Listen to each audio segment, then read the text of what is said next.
Wallonie à Louvenier, l'association Emmanuel Adoption Belgique est née en 1982. Elle est spécialisée dans l'adoption d'enfants handicapés et malades ou de tout enfant adoptable pour lesquels il est plus difficile de trouver une famille. L'association est intermédiaire tant pour les enfants en Fédération Wallonie-Bruxelles qu'à l'étranger.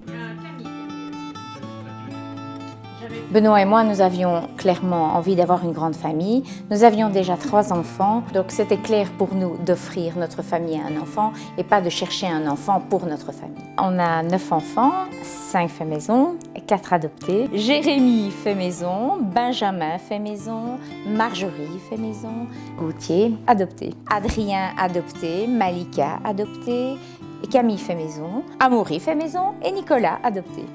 Depuis les années 80, des centaines d'enfants malades ou porteurs de handicaps physiques ou mentaux ont pu être confiés à une famille d'adoption. Dans notre société, les candidats adoptants d'enfants handicapés sont moins nombreux que pour des enfants dits normaux. Et de nombreux enfants malades ou en situation de handicap restent dès lors en institution ou à l'hôpital jusqu'à ce qu'une famille puisse les adopter. Alors le premier enfant que nous avons adopté s'appelait Gauthier.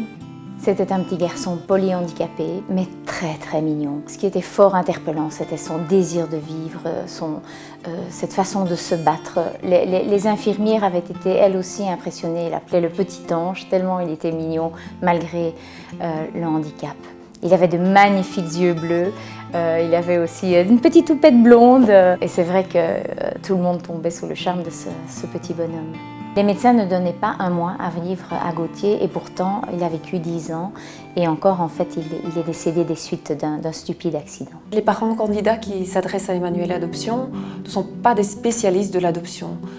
À vrai dire, ce qui les motive, en plus du désir d'enfant qui doit être bien présent, c'est d'accueillir un enfant qui a moins de chances d'être adopté de par ses besoins spécifiques. Les familles candidates viennent de tous les horizons, de toutes les classes sociales.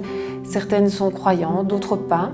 Beaucoup d'entre elles ont déjà des enfants, mais ce n'est pas un critère en soi. Ce qui les rassemble finalement, c'est leur ouverture à la différence, le fait qu'ils voient d'abord l'enfant avant son handicap et qu'ils ont une disponibilité à offrir à cet enfant. Depuis plusieurs décennies, Emmanuel Adoption a acquis une grande expertise. Elle travaille avec une équipe pluridisciplinaire, comme des assistants sociaux et des psychologues bénévoles. Emmanuel Adoption effectue une réflexion avec les candidats à l'adoption dans le but de découvrir leurs ouvertures et limites par rapport aux différents handicaps.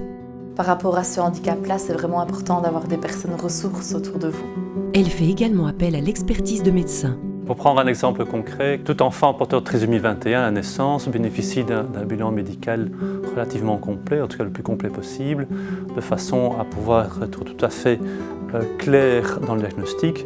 Bon, tel enfant, ben oui, de fait, a une trisomie 21, mais quand on peut dire aux parents potentiellement adoptants qu'il n'y a pas de problème de vue a priori, même s'il peut survenir par la suite, qu'il n'y a pas de problème de surdité, qu'il n'y a pas de maladie associée, en tout cas au départ, ben je crois qu'on peut être à ce moment-là à même de rassurer en quelque sorte le parent adoptant, même si le diagnostic de trisomie 21 ne peut pas faire suite à un pronostic tout à fait clair et évident pour la suite au niveau des développements.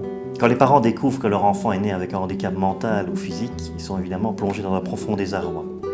Alors quand Emmanuel Adoption est interpellé, notre but ce sera vraiment de les aider à redécouvrir l'enfant qui est caché derrière ce handicap. Pour cela, on va les aider par des rencontres avec des spécialistes, des professionnels, mais aussi des familles. Et si pendant ce temps de réflexion, ils ne sont pas prêts à garder leur enfant, nous ferons appel alors à une famille de transit. Cet enfant leur sera confié provisoirement pour permettre à ses parents de réfléchir à leur décision définitive.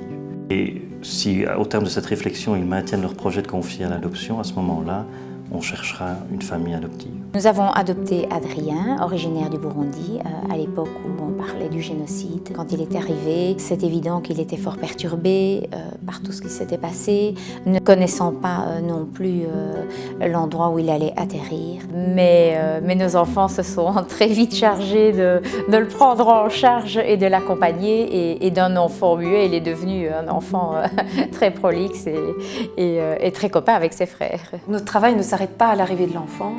Nous proposons un accompagnement des parents après l'adoption.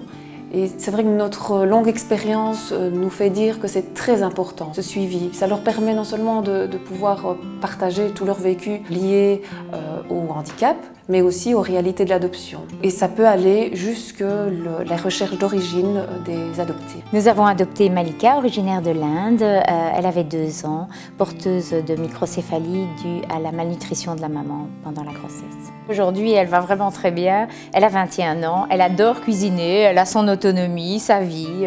Elle est très heureuse. Nous avons adopté Nicolas, originaire d'Arménie. Il avait 2 ans et atteint d'un syndrome génétique. Les médecins nous avaient dit qu'il ne parlerait jamais. Nicolas! Les médecins nous avaient dit qu'il ne marcherait pas. J'ai toujours l'impression qu'il va se prendre une pelle, mais non, il y arrive, pas de problème, il court, il s'amuse, il joue au foot. On a intégré l'existence de la différence comme étant en fait une normalité d'une certaine façon. J'ai appris à me focaliser plus sur l'essentiel, à travers eux, en passant du temps avec eux. Ces enfants sont extraordinaires, ma famille est extraordinaire. Et l'avenir, c'est la question effectivement qu'on nous pose le plus souvent et c'est une question même qui pourrait faire hésiter certains à se lancer dans l'aventure. Alors nous, ce qu'on leur répond dans ces cas-là, c'est que finalement une famille, ça sert à être quitté et ça s'applique aussi aux enfants en situation de handicap. Alors ça veut dire qu'il va falloir permettre à l'enfant de se rendre compte que l'univers ne s'arrête pas à papa et maman. Et pour cela, il faut lui proposer des rencontres, des expériences où il pourra rencontrer d'autres personnes, notamment à travers les mouvements de jeunesse. On essaie aussi de leur dire que autonomie, ça ne se résume pas simplement à indépendance ou performance, mais qu'il s'agit aussi d'aider leur enfant à devenir sujet de sa vie. Et pour ça, effectivement, il faudra, en fonction de ses limites, mais aussi sur toutes ses capacités, qu'il soit soutenu. Et donc, ça aussi, ça se prépare longtemps à l'avance pour la recherche de professionnels, de structures qui pourront les aider. Je m'appelle Adrien, j'ai 26 ans et je suis né au Burundi. Durant la guerre civile, j'ai été adopté par une famille belge à l'âge de 6 ans. Ma famille adoptive m'a soutenu pour que je puisse faire des études et j'ai obtenu un master en justice sociale et développement. Grâce à ce diplôme, j'ai pu retourner au Burundi où je travaille maintenant pour une ONG. Je suis en charge des relations extérieures et des politiques agricoles.